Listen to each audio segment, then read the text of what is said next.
നിയമവേദിയുടെ പരാതികൾക്ക് മറുപടി പ്രതികരണങ്ങൾ പരിപാടിയിലേക്ക് എല്ലാ ശ്രോതാക്കൾക്കും സ്വാഗതം. ഇന്ന് ഉൾപ്പെടുത്തുന്ന ആദ്യത്തെ കത്ത് അയച്ചിരിക്കുന്നത് ബേബി വിക്ക് പുല്ലൂറ്റ് നിന്നും.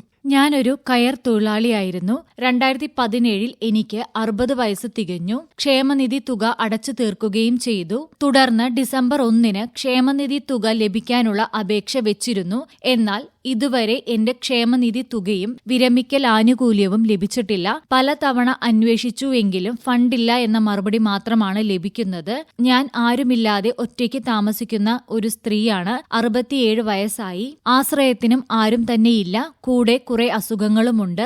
ഭക്ഷണത്തിനോ മരുന്നിനോ വകയില്ലാതെ നട്ടം തിരിയുന്ന എനിക്ക് വിധവാ പെൻഷൻ മാത്രമാണ് ആകെ കിട്ടുന്ന വരുമാനം. ഇപ്പോൾ കുറെ നാളായി അതും കിട്ടുന്നില്ല. ആയതിനാൽ ക്ഷേമനിധി ബോർഡിൽ നിന്നും ലഭിക്കേണ്ട വിരമിക്കൽ ആനുകൂല്യം എത്രയും പെട്ടെന്ന് ലഭിക്കുന്നതിന് സാധ്യതയുണ്ടോ?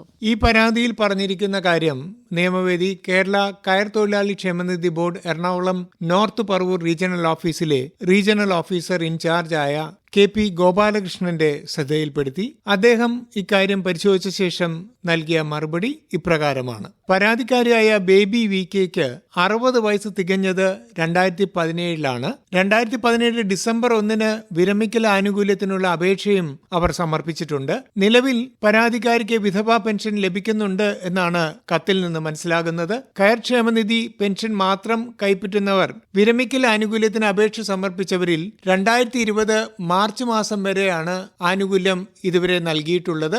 മറ്റ് പെൻഷൻ വാങ്ങുന്നവരിൽ, അതായത് വിധവാ പെൻഷൻ, വാർദ്ധക്യകാല പെൻഷൻ തുടങ്ങിയ സാമൂഹ്യ സുരക്ഷാ പെൻഷൻ വാങ്ങിക്കുന്നവർ സമർപ്പിച്ചിട്ടുള്ള അപേക്ഷകളിൽ 2017 വരെ മാത്രമേ വിരമിക്കൽ ആനുകൂല്യം നൽകിയിട്ടുള്ളൂ. അതായത് താങ്കൾ സമർപ്പിച്ച അപേക്ഷയിൽ വിരമിക്കൽ ആനുകൂല്യം ലഭിക്കണമെങ്കിൽ സർക്കാർ ധനസഹായം അനുവദിക്കുന്ന മുറയ്ക്ക് മാത്രമേ സാധ്യമാവുകയുള്ളൂ എന്നാണ് അദ്ദേഹം വ്യക്തമാക്കിയത്. ആയതിനാൽ താങ്കൾ കുറച്ചുകൂടി കാത്തിരിക്കുക. ഫണ്ട് സർക്കാർ അനുവദിക്കുന്ന മുറയ്ക്ക് താങ്കൾക്ക് വിരമിക്കൽ ആനുകൂല്യം ലഭിക്കുന്നതായിരിക്കും എന്നാണ് മനസ്സിലാക്കേണ്ടത്. ഇനി ഇന്ന് ഉൾപ്പെടുത്തുന്ന രണ്ടാമത്തെ പരാതിയിലേക്ക്. ഈ പരാതി അയച്ചിരിക്കുന്നത് കല്ലേറ്റുംകരയിൽ നിന്നും നാരായണൻകുട്ടി. ഞാൻ പട്ടികജാതി പുലയ വിഭാഗത്തിൽപ്പെടുന്ന ആളാണ്. എന്റെ സ്ഥലം 2 സർവേ നമ്പറിൽ ഉൾപ്പെട്ടതാണ്. എനിക്കിവിടെ ഗതാഗത സൗകര്യത്തിനുള്ള ഒരു വഴിയുണ്ട്. അത് എനിക്ക് ഉപയോഗിക്കാൻ സാധിക്കാത്ത വിധം എന്റെ ഒരു സർവേ നമ്പറിന്റെ കിഴക്ക് ഭാഗത്ത് താമസിക്കുന്ന വ്യക്തി അതിർത്തി കയ്യേറി മതിൽ കെട്ടി മറച്ചിരിക്കുകയാണ്. ഇതേ തുടർന്ന് ബന്ധപ്പെട്ട അധികാരികൾക്കെല്ലാം ഞാൻ പരാതിയും നൽകിയിട്ടുണ്ട്. എനിക്കുൾപ്പെടെ 5 വീട്ടുകാർക്കുള്ള വഴിയാണിത്. എന്റെ സ്ഥലത്ത് നിന്ന് 2 പേർക്ക് സ്ഥലം കൊടുത്തപ്പോൾ ഈ വസ്തുവിൽ കൂടിയാണ് വഴി കൊടുത്തിരിക്കുന്നത്. കയ്യേറിയ എന്റെ അതിർത്തിയിലെ മതിൽ പൊളിച്ച് എനിക്ക് വഴി സൗകര്യം ഉണ്ടാക്കി തരണമെന്നാവശ്യപ്പെട്ടുകൊണ്ട് ഇരിങ്ങാലക്കുട റവന്യൂ ഡിവിഷണൽ ഓഫീസർക്ക് പരാതിയും നൽകിയിരുന്നു. തുടർന്ന് പരാതിക്കാരനായ എന്നെയും എതിർ കക്ഷികളെയും RDO ഓഫീസർ നേരിട്ട് കേട്ടിട്ടുള്ളതും സ്ഥലപരിശോധന നടത്തിയിട്ടുള്ളതുമാണ്. ആയതിൽ തീരുമാനമാകാത്ത സാഹചര്യത്തിൽ പരാതിക്കടിസ്ഥാനമായ ഭൂമിയുടെ സർവേ നടത്തി സ്കെച്ചും റിപ്പോർട്ടും RDO ഓഫീസിൽ സമർപ്പിക്കണമെന്ന് ഭൂരേഖ തഹസിൽദാർക്ക് നിർദ്ദേശവും നൽകിയിട്ടുള്ളതാണ്. തുടർന്ന് സർവേയർ എന്റെ സ്ഥലം പരിശോധനയ്ക്കായി വന്നിരുന്നു. എന്നാൽ അദ്ദേഹം പറയുന്നത് 2 പേർക്ക് വഴി കൊടുത്തിരിക്കുന്നതുകൊണ്ട് ഭൂമി സർവേ ചെയ്യാൻ പറ്റില്ല എന്നാണ്. ഈ 2 വഴിക്കും നടപ്പവകാശമുണ്ട് എന്നും അദ്ദേഹം പറയുന്നുണ്ട്. എന്റെ സ്ഥലത്തിന്റെ പടിഞ്ഞാറേ അതിർത്തി വഴിയോടുകൂടിയുള്ള സ്ഥലമാണ്. ഈ അതിർത്തി സർവേ ചെയ്യുമ്പോൾ ഞാൻ സ്ഥലം കൊടുത്തിരിക്കുന്ന 2 പേർക്കും എനിക്കും ഗതാഗത സൗകര്യമുള്ള വഴിയാണ് കിട്ടുക. ആയതിനാൽ എന്റെ ആധാരത്തിൽ പറഞ്ഞിരിക്കുന്ന വഴി എനിക്ക് ലഭിക്കുന്നതിന് ഇനി ഞാൻ എന്താണ് ചെയ്യേണ്ടത്? വളരെ സങ്കീർണമായ ഒരു പ്രശ്നമാണ് ഈ കത്തിലൂടെ ഉന്നയിച്ചിരിക്കുന്നത്. ഈ പരാതിയിൽ പറഞ്ഞിരിക്കുന്ന കാര്യം നിയമവേദി ചാലക്കുടി താലൂക്കിലെ താലൂക്ക് സർവേയറുമായി സംസാരിച്ചിരുന്നു. അതിൽ നിന്ന് നിയമവേദിക്ക് വ്യക്തമായ കാര്യങ്ങൾ ഇപ്രകാരമാണ്. പരാതിക്കാരന്റെ സ്ഥലം 2 സർവേ നമ്പറുകളിലായാണ് കിടക്കുന്നത്. ഈ സർവേ നമ്പറിൽ നിന്ന് ആദ്യം ഒരു വ്യക്തിക്ക് അദ്ദേഹം സ്ഥലം വിറ്റു. ആ സർവേ നമ്പറിന്റെ അതിർത്തിയോട് ചേർന്ന് വഴിയോടുകൂടിയാണ് ആ സ്ഥലം വിറ്റത്. തുടർന്ന് രണ്ടാമതും വേറൊരാൾക്ക് സ്ഥലം വിറ്റിരുന്നു. അപ്പോഴും നേരത്തെ ഉള്ള വഴിയോട് ചേർന്നുള്ള സ്ഥലമാണ് ഈ സർവേ നമ്പറിൽ നിന്ന് കൊടുത്തിരിക്കുന്നത്.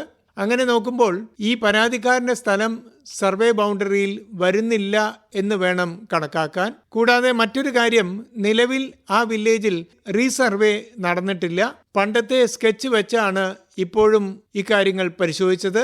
ഈ പരാതിക്കാരൻ ബൗണ്ടറി എന്ന് കത്തിൽ സൂചിപ്പിച്ചിരിക്കുന്നത് സർവേ ബൗണ്ടറി അല്ല എന്ന് വേണം കരുതാൻ. താലൂക്ക് സർവേയർക്ക് പ്രമാണം വായിച്ച് ബൗണ്ടറി ഫിക്സ് ചെയ്യുന്ന ഒരു പതിവ് ഇല്ല. അങ്ങനെയല്ല അവർ സാധാരണ ചെയ്യാറുള്ളത്. കോടതി കമ്മീഷന്റെ സാന്നിധ്യത്തിൽ മാത്രമേ ഒരു താലൂക്ക് സർവേയർക്ക് പ്രമാണം വായിച്ച് സർവേ നടത്താൻ സാധിക്കുകയുള്ളൂ. പിന്നെ മറ്റൊരു കാര്യം, പരാതിക്കാരൻ പറയുന്നത് എതിർകക്ഷി മതിൽ കെട്ടിയതിന്റെ അപ്പുറത്താണ് സർവേ ബൗണ്ടറി എന്നാണ്. ആ ബൗണ്ടറി ഫിക്സ് ചെയ്ത് മതിലിനോട് ചേർന്ന സ്ഥലം നൽകാനാണ് അവർ ആവശ്യപ്പെടുന്നത്. ആദ്യം വസ്തു വാങ്ങിച്ചവരും പരാതിക്കാരനും തമ്മിൽ അഭിപ്രായ വ്യത്യാസമുണ്ട്. ഇത് സംബന്ധിച്ച് ഒരു റിപ്പോർട്ട് താലൂക്ക് സർവേയർ RDOയ്ക്ക് സമർപ്പിച്ചിട്ടുണ്ട്. അത് പ്രകാരം വ്യക്തമാക്കിയിരിക്കുന്ന കാര്യം സ്കെച്ച് തയ്യാറാക്കാൻ കഴിയുന്നില്ല എന്നുള്ളതാണ്. ആയതിനാൽ ഈ 3 കൂട്ടരും ഒരുമിച്ച് നിന്നാൽ ഈ ബൗണ്ടറി ഫിക്സ് ചെയ്ത് തർക്കം അവസാനിപ്പിക്കാൻ സാധിക്കും എന്നാണ് മനസ്സിലാകുന്നത്. ഇപ്പോൾ നിലവിലെ സ്ഥിതിയിൽ സ്ഥലം അളന്ന് തിട്ടപ്പെടുത്തി ബൗണ്ടറി തീരുമാനിക്കാൻ സാധിക്കാത്ത സാഹചര്യമായതിനാൽ ഇതാണ് ശരിയായ പോംവഴി എന്നുള്ള നിലയിലാണ് അദ്ദേഹം കാര്യങ്ങൾ വ്യക്തമാക്കിയത്. ഏതായാലും ഈ സങ്കീർണ പ്രശ്നത്തിന് ഇനി എന്ത് ചെയ്താൽ പരിഹാരം ലഭിക്കും എന്നതിനെക്കുറിച്ച് പറഞ്ഞു തരുന്നതിന് ഹൈക്കോടതി അഭിഭാഷകനായ ജോബി ജേക്കബ് പുളിക്കേക്കുടിയെ ഞങ്ങൾ സമീപിച്ചിരുന്നു. അദ്ദേഹത്തിന്റെ വാക്കുകൾ ഇനി കേൾക്കാം. നിങ്ങളുടെ വസ്തു കയ്യേറി മതിൽ കെട്ടിയത് മൂലം വഴി ഉപയോഗിക്കാൻ സാധിക്കുന്നില്ല എന്നതാണ് കത്തിൽ നിന്നും എനിക്ക് മനസ്സിലായത്. ഇതിനായി നിങ്ങൾ താലൂക്കിൽ നിന്നും സർവേ നടത്തുന്നതിനായി അപേക്ഷിച്ചു എങ്കിലും പ്രയോജനം ഉണ്ടായില്ല എന്നും പറയുന്നു. സർവേ 431, 432 എന്നീ നമ്പറുകളിലാണ് വസ്തു സ്ഥിതി ചെയ്യുന്നത്. നിങ്ങളുടെ അപേക്ഷ പ്രകാരം സർവേ നടത്തി തരികയോ പൊളിക്കാനുള്ള അനുവാദം തരികയോ ചെയ്തില്ല എന്നും പരാതിയിൽ പറയുന്നുണ്ട്. 1961 Kerala survey and boundaries act നിലവിൽ വന്നു. ഈ നിയമപ്രകാരം വസ്തു അളക്കുന്നതിനും സർവേ റെക്കോർഡ് പ്രകാരം അതിർത്തി കണ്ടെത്തുന്നതിനും സർവേ അധികൃതർക്ക് അവകാശമുണ്ട്. പക്ഷേ അവർ സർവേ ബൗണ്ടറി തിരിക്കുന്നതും മറ്റും സർവേ പ്ലാൻ അനുസരിച്ച് മാത്രമായിരിക്കും. അപ്രകാരം തിരിച്ചാൽ പോലും നിങ്ങളുടെയും സമീപത്തുള്ള വസ്തു ഉടമയോ അല്ലെങ്കിൽ ഉടമകളുടെയും ആധാരങ്ങളും മുന്നാധാരങ്ങളും അടിസ്ഥാനപ്പെടുത്തി ഈ വസ്തുവിൻ്റെ അതിർത്തി നിർണ്ണയിക്കുന്നതിനും അത് കഴിഞ്ഞ് നിങ്ങൾക്ക് ആവശ്യമുള്ള ഈ മതിൽ പൊളിച്ചു മാറ്റുന്നതിനും സർവേ അധികൃതർക്ക് ആവില്ല, അവകാശവുമില്ല. ഇനി സർവേ അധികൃതർ വസ്തു അളന്ന് സർവേ അതിർത്തി നിർണ്ണയിച്ചാൽ പോലും അത് മറ്റൊരാളുടെ ഉടമസ്ഥതയോ കൈവശത്തെയോ അപ്രകാരമുള്ള അവകാശങ്ങളെയോ ബാധിക്കുന്നതല്ല. ഒരു കോടതി വിധിയിലൂടെ മാത്രമേ അതിർത്തി തർക്കം ശാശ്വതമായി പരിഹരിക്കുന്നതിന് സാധിക്കൂ. പല കാര്യങ്ങൾക്കും കോടതിയെ സമീപിക്കേണ്ടത് വിവിധ രീതിയിലുള്ള നിവൃത്തികൾക്കാണ്. അതിർത്തി തർക്കമുണ്ടെങ്കിൽ അതിർത്തി കോടതി മുഖേന നിർണ്ണയിക്കുന്നതിനായി ബൗണ്ടറി ഫിക്സേഷൻ എന്ന് പറയും, അഥവാ അതിർത്തി നിർണ്ണയിക്കുന്നതിനുള്ള അന്യായം ബോധിപ്പിക്കണം. ഇതുകൂടാതെ നിയമവിരുദ്ധമായി മതിൽ കെട്ടിയിട്ടുണ്ട് എങ്കിൽ അത് പൊളിച്ചു കെട്ടുവാൻ ഒരു മാൻഡേറ്ററി ഇൻജങ്ഷൻ എന്ന നിവൃത്തി കൂടി ആ അന്യായത്തിൽ ആവശ്യപ്പെടാം. കൂടുതൽ വസ്തു അവർ കൈവശപ്പെടുത്തിയിട്ടുണ്ട് എങ്കിൽ റിക്കവറി ഓഫ് പൊസഷൻ എന്ന് പറയുന്ന അന്യായമാണ്, അതായത് കൈവശം തിരികെ ലഭിക്കുന്നതിനുള്ള അന്യായമാണ് കൊടുക്കേണ്ടത്. ഈ 2 രീതിയിലുള്ള കേസുകളിലും കോടതി മുഖേന അഡ്വക്കേറ്റ് കമ്മീഷണറുടെ സാന്നിധ്യത്തിൽ സർവേ അധികൃതർ വസ്തു സർവേയുടെയും ആധാരങ്ങളുടെയും അടിസ്ഥാനത്തിൽ അളന്ന് തിട്ടപ്പെടുത്തി സ്കെച്ച് സഹിതം റിപ്പോർട്ട് സമർപ്പിക്കും. ഇനി വഴിയവകാശം മാത്രമാണ് ആവശ്യപ്പെടുന്നതെങ്കിൽ ഈ നിയമം അനുസരിച്ചല്ല ചെയ്യേണ്ടത് എന്നുകൂടി ഓർക്കണം. തീർച്ചയായും ഒരു സിവിൽ കോടതിയെ സമീപിക്കുക മാത്രമാണ് നിങ്ങളുടെ ഈ ആവശ്യത്തിൽ നിയമപ്രകാരം ചെയ്യുവാനുള്ള ഏക മാർഗം.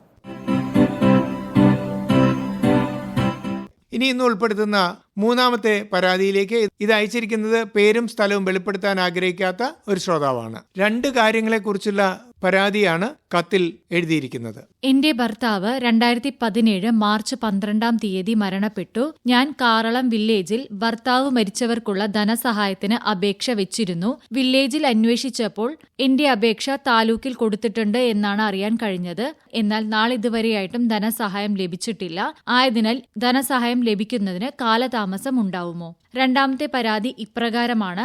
2022 ഓഗസ്റ്റ് മാസത്തിൽ നെഞ്ചുവേദനയെ തുടർന്ന് ഞാൻ തൃശൂർ മെഡിക്കൽ കോളേജിൽ ചികിത്സയിലായിരുന്നു. എനിക്ക് 3 ബ്ലോക്ക് ഉണ്ട് എന്നാണ് ഡോക്ടർമാർ പറയുന്നത്. ഗുളിക നിർത്തരുത് എന്നും പറഞ്ഞിട്ടുണ്ട്. ഓപ്പറേഷൻ ചെയ്യുന്നതിന് ആരോഗ്യ പ്രശ്നം കാരണം പറ്റുന്നില്ല. തുടർന്ന് ഞാൻ ഇരിങ്ങാലക്കുട ബ്ലോക്ക് പട്ടികജാതി വകുപ്പിൽ 2023 മാർച്ച് മാസത്തിൽ ചികിത്സാ ധനസഹായത്തിന് അപേക്ഷ വെച്ചിരുന്നു. എന്നാൽ നാളിതുവരെയായിട്ടും ചികിത്സാ ധനസഹായം ലഭിച്ചിട്ടില്ല. ധനസഹായം ലഭിക്കുന്നതിന് കാലതാമസം ഉണ്ടാവുമോ? ഇതിൽ 2 കാര്യങ്ങളാണ് ഈ പരാതിക്കാരി ചോദിച്ചിരിക്കുന്നത്. അതിൽ ആദ്യത്തേത്, ഭർത്താവ് മരണപ്പെട്ടവർക്ക് ലഭിക്കുന്ന ധനസഹായത്തിന് അപേക്ഷ സമർപ്പിച്ചിട്ടും ധനസഹായം ലഭിച്ചിട്ടില്ല എന്നുള്ളതാണ്. ഇക്കാര്യം നിയമവേദി മുകുന്ദപുരം താലൂക്ക് ഓഫീസിൽ അന്വേഷിച്ചിരുന്നു. അതിൽ നിന്ന് വ്യക്തമായ കാര്യങ്ങൾ ഇനി പറയാം. ധനസഹായത്തിന് പരാതിക്കാരി കാറളം വില്ലേജ് ഓഫീസിൽ നൽകിയ അപേക്ഷ താലൂക്ക് ഓഫീസിൽ എത്തിയിട്ടുണ്ട്. ധനസഹായത്തിന് അർഹതയുള്ളതുകൊണ്ട് ധനസഹായത്തിനുള്ള ലിസ്റ്റിൽ അവരുടെ പേരും ഉൾപ്പെട്ടിട്ടുണ്ട് എന്നുള്ളതാണ് മനസ്സിലാകുന്നത്. എന്നാൽ നിലവിൽ 2016-2017 കാലഘട്ടം വരെയുള്ള അപേക്ഷകൾക്ക് ധനസഹായം നൽകുവാൻ സാധിച്ചിട്ടുള്ളൂ. സർക്കാർ ഫണ്ട് അനുവദിക്കുന്ന മുറയ്ക്ക് ബാക്കിയുള്ള വർഷങ്ങളിലെ അപേക്ഷകൾക്ക് ധനസഹായം നൽകാൻ കഴിയും എന്നാണ് അവർ വ്യക്തമാക്കിയത്. അതുകൊണ്ട് ഫണ്ട് ലഭ്യമാകുന്നത് വരെ കാത്തിരിക്കുക എന്നാണ് നിയമവേദിയോട് അവർ വ്യക്തമാക്കിയത്. ഇനി കത്തിൽ പറഞ്ഞിരിക്കുന്ന രണ്ടാമത്തെ കാര്യത്തെക്കുറിച്ച്, അതായത് ചികിത്സാ ധനസഹായത്തെ സംബന്ധിച്ച കാര്യം, നിയമവേദി ഇരിഞ്ഞാലക്കുട ബ്ലോക്ക് പട്ടികജാതി വികസന ഓഫീസർ പ്രിയ PS-ന്റെ ശ്രദ്ധയിൽപ്പെടുത്തി. അവർ നൽകിയ മറുപടി ഇനി കേൾക്കാം. ചികിത്സാ ധനസഹായത്തിനുള്ള അപേക്ഷ നമ്മുടെ ഓഫീസിൽ ലഭിച്ചിട്ടുള്ളതാണ്. ആയതിലേക്ക് അവർക്ക് 10,000 രൂപ സാങ്ഷനായി വന്നിട്ടുണ്ട്. നിലവിൽ നമ്മുടെ കയ്യിൽ അലോട്ട്മെൻ്റ് ഒന്നുമില്ല. അപ്പോൾ അവർ നിലവിലെ ലിസ്റ്റിൽ 25ാമതായിട്ടാണ് നിൽക്കുന്നത്. തുക വരുന്ന മുറയ്ക്ക് അവർക്കുള്ള ധനസഹായം നൽകാൻ പറ്റുന്നതാണ്. ഈ പരാതിക്കാരി ശ്രദ്ധിക്കേണ്ട ഒരു കാര്യം, താങ്കളുടെ 2 പരാതിയിലും തുക അനുവദിക്കുന്ന മുറയ്ക്ക് മാത്രമേ താങ്കൾക്കുള്ള ധനസഹായം ലഭിക്കുകയുള്ളൂ എന്നുള്ളതാണ്. ആയതിനാൽ തുക സർക്കാർ അനുവദിക്കുന്നതുവരെ കാത്തിരിക്കുക. ഇനി ഇന്ന് ഉൾപ്പെടുത്തുന്ന 4ാമത്തെ പരാതിയിലേക്ക്. ഇത് അയച്ചിരിക്കുന്നത് തൃശൂർ ജില്ലയിൽ നിന്നും വിശ്വനാഥൻ. വളരെ നീണ്ട ഒരു പരാതിയാണ്. ഒരുപാട് രേഖകളെല്ലാം ഇതിനോടൊപ്പം അദ്ദേഹം അയച്ചിട്ടുണ്ട്. ആ പരാതിയുടെ സംഗ്രഹം ഇനി വായിക്കാം. ഞാൻ 1995 ഒരു സിവിൽ കേസ് ഇരിങ്ങാലക്കുട സബ് കോടതിയിൽ കൊടുത്തിരുന്നു. അതിന് 2001 ഉത്തരവ് വരികയും ചെയ്തു. തുടർന്ന് 2013 മാള സബ് രജിസ്ട്രാർ ഓഫീസിൽ ഇരിങ്ങാലക്കുട സബ് കോടതി വഴി ആധാരം രജിസ്റ്ററാക്കി തരികയും ചെയ്തു.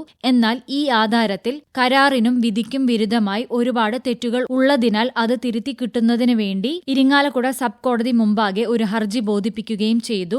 എന്നാൽ ആയത് കോടതി ഒരു വരി ഉത്തരവിൽ തള്ളിക്കളയുകയാണ് ചെയ്തത്. തുടർന്ന് ഹൈക്കോടതിയിൽ 2014 ഹർജി ബോധിപ്പിക്കുകയും തുടർന്ന് 2015 ഉത്തരവ് പാസ്സായിട്ടുള്ളതുമാണ്. എന്നാൽ വർഷങ്ങൾ കഴിഞ്ഞിട്ടും ഈ ഉത്തരവ് ഇരിങ്ങാലക്കുട സബ് കോടതി നടപ്പിലാക്കി തന്നിട്ടില്ല. തുടർന്ന് ഹൈക്കോടതിയിൽ 2018 ഞാനൊരു ഹർജി ബോധിപ്പിക്കുകയും ചെയ്തു. 2018 ജൂൺ 30 ഹർജിക്കാരന്റെ ആധാരം റീഡ്രാഫ്റ്റ് ചെയ്ത് പഞ്ചായത്ത്, വില്ലേജ്, KSEB മുതലായവരുടെ പേരിൽ മാറ്റിത്തരുവാൻ ഉത്തരവ് ഉള്ളതുമാണ്.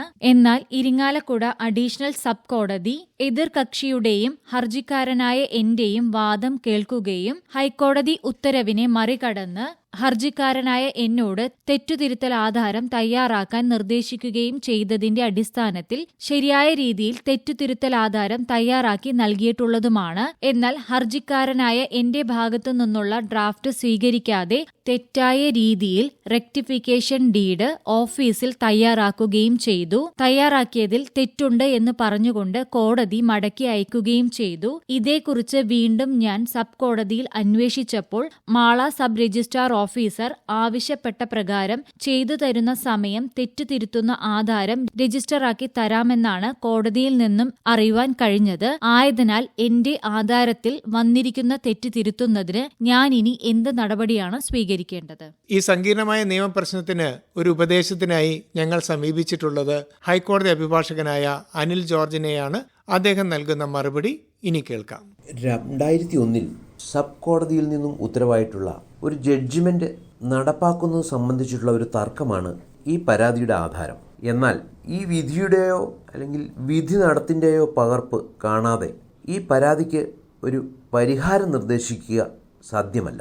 ഈ വിധിക്കെതിരെ ഒരു അപ്പീൽ ഹൈക്കോടതിയിൽ കൊടുത്തിരുന്നതായും ആയതിൽ വിധിയിൽ ഭേദഗതി വരുത്തി എന്നും അതിനെ തുടർന്ന് ഒരു പുനർപരിശോധനാ ഹർജി കൊടുത്തിരുന്നതായും അത് ഭാഗികമായി അനുവദിച്ചതായും ഈ പരാതിക്കൊപ്പം അയച്ച ഡോക്യുമെന്റ്സിൽ നിന്നും മനസ്സിലാക്കുന്നു. പറയുന്ന എല്ലാ വിധികളുടെയും പകർപ്പ് വായിച്ചു നോക്കിയാൽ മാത്രമേ ഈ പരാതിയിൽ ഉന്നയിച്ചിരിക്കുന്ന ചോദ്യങ്ങൾക്ക് കൃത്യമായ ഒരു മറുപടി പറയാൻ സാധ്യമാകുകയുള്ളൂ. 2014 ഹൈക്കോടതി ഉത്തരവനുസരിച്ച് വിചാരണ കോടതി വീണ്ടും ഈ കേസ് മീഡിയേഷന് വിടേണ്ട ഒരു സാഹചര്യം ഉള്ളതായി കാണുന്നില്ല. എന്നാൽ ഇതിനെ സംബന്ധിച്ച കോടതി രേഖകൾ പരിശോധിച്ചാൽ മാത്രമേ ഇതിനും ഉത്തരം പറയാൻ സാധിക്കുകയുള്ളൂ. 2018 പരാതിക്കാരൻ ഹൈക്കോടതിയിൽ കൊടുത്ത ഒറിജിനൽ പെറ്റീഷൻ വിധി പ്രകാരം 30/6/2018 മുമ്പ് എല്ലാ നടപടികളും പൂർത്തിയാക്കാൻ വിധിയുള്ളതാണ്. ആയത് ഇതുവരെയും നടത്തിയിട്ടില്ലെങ്കിൽ പരാതിക്കാരന് ഈ കാര്യം ബോധിപ്പിച്ച് വീണ്ടും ഹൈക്കോടതിയെ സമീപിക്കാവുന്നതാണ്.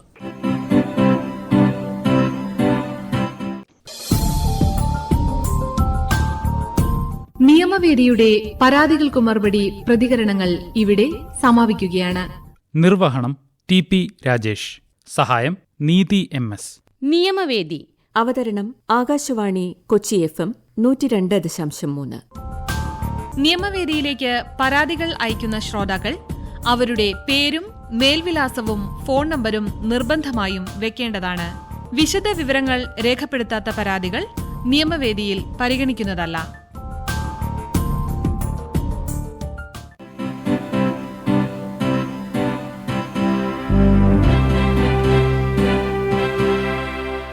ഈ പരിപാടിയിലേക്ക് കത്തുകൾ അയക്കേണ്ട വിലാസം: പരാതികൾക്കു മറുപടി പ്രതികരണങ്ങൾ, care of station director, Akashvani Kochi 21. നിയമവേദി ബുധനാഴ്ചകളിൽ രാവിലെ 8:05 ഞായറാഴ്ചകളിൽ രാത്രി 9:30. ഓരോ ആഴ്ചയിലും പ്രക്ഷേപണം ചെയ്യുന്ന നിയമവേദി പരാതികൾക്കു മറുപടി പ്രതികരണങ്ങൾ കേൾക്കുന്നതിനായി Akashvani Kochi FM YouTube channel സന്ദർശിക്കുക. മുൻ ആഴ്ചകളിലെ പരിപാടികളും അവിടെ ലഭ്യമാണ്.